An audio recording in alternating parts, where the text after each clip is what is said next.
They've all signed. Japan, South Korea. I mean, South Korea, $350 billion up front. Japan, $650 billion. And they've all agreed to it. They're all happy.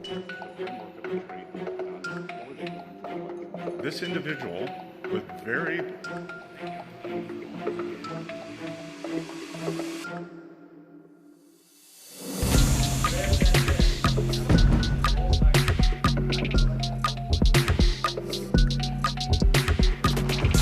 If you can't come to an agreement or a deal at that meeting, are we in for a sustained trade war with China?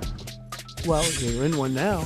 We have 100% tariff. If we didn't have tariffs, we would be exposed as being a nothing. We would have no defense. It's sort of interesting. I'll be the only president. I don't think any president stopped one war. I stopped 8 wars in 8 months. Did I get a Nobel Prize? No.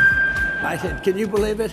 Even I said, yeah, that's an impossible one. I saved maybe hundreds of millions of lives. The tariffs have made us a very kind nation because a lot of people aren't dying. I use it for purposes of stopping wars. I love stopping wars. You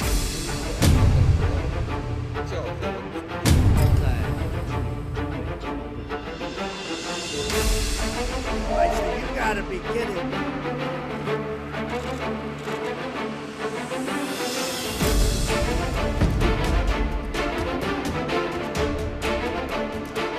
You know, they've used tariffs on us, but we've never had anybody sitting in that chair that felt the need to do it, and they've allowed us to be $37 trillion in debt, et cetera, et cetera. Tariffs are a very important tool for our defense, for our national security. If we don't have tariffs, we're not going to have national security. And make no mistake, this is China versus the world. To be clear, this is not just about the United States. China's new measures include a rule saying that any product of which more than 0.1% of minerals consist of minerals mined or processed in China, one must seek approval from the Chinese government before trading it. For example, if a smartphone is made in Korea and sold to Australia, then the company would first need to get China's approval, since the phone contains semiconductors, which may contain rare earths sourced from China. Obviously, neither we nor our allies are going to go along with that kind of system. We're in close communication with our allies who have expressed similar views and who are similarly affected. They have put these unacceptable export controls on the entire world. China is a command and control economy, and we and our allies will neither be commanded nor controlled. Will be U.S. trade representative over the past, since January. This should be a clear sign to our allies that we must work together, and work together we will. Since many important semiconductors, for example, have these critical minerals, and semiconductors are in nearly everything, this rule gives China control over basically the entire global economy and the technology supply chain.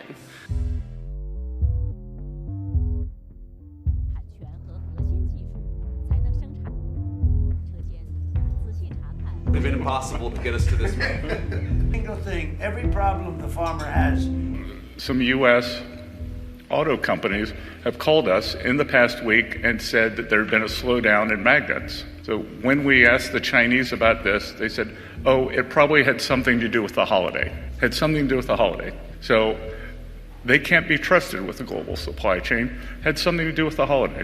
China says that these rare earths are used in military materials and that they want to maintain peace in the world. It is the purchase of Russian oil by China that fuels the Russian war machine. China buys 60% of Russian energy.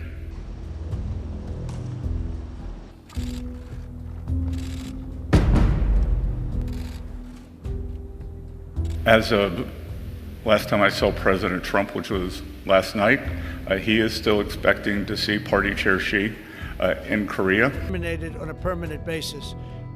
But it never worked. It never worked when if we don't have tariffs, we're not going to have national security. Look at the stock market. It hit another all-time high today.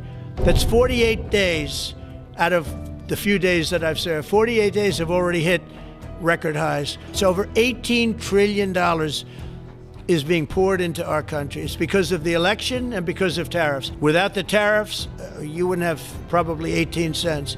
But when it came to war or having to pay massive tariffs, the tariffs overrode. That's why it's so important. Not only the money, we're taking in trillions of dollars, not only the money, the power to keep peace, the power to be used for good is enormous.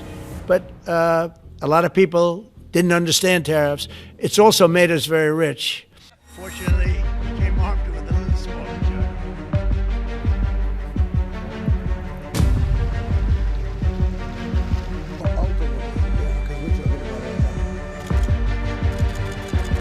gun. We have a big case coming up in the Supreme Court, and I will tell you, that's one of the most important cases in the history of our country. Because if we don't win that case, we will be a weakened, troubled, financial mess for many, many years to come. This Chinese provocation, why it is very important for the president to have emergency powers to implement tariffs, because he needs to be able to use this to push back against this Chinese overreach against the world. If it was not clear to anyone on the court before last week that the president needs emergency powers, it should be abundantly clear now.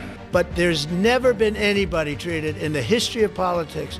You know, they say the two worst treated presidents by the media, etc., was that man right there, the late, great Abraham Lincoln, and this guy right there, Andrew Jackson.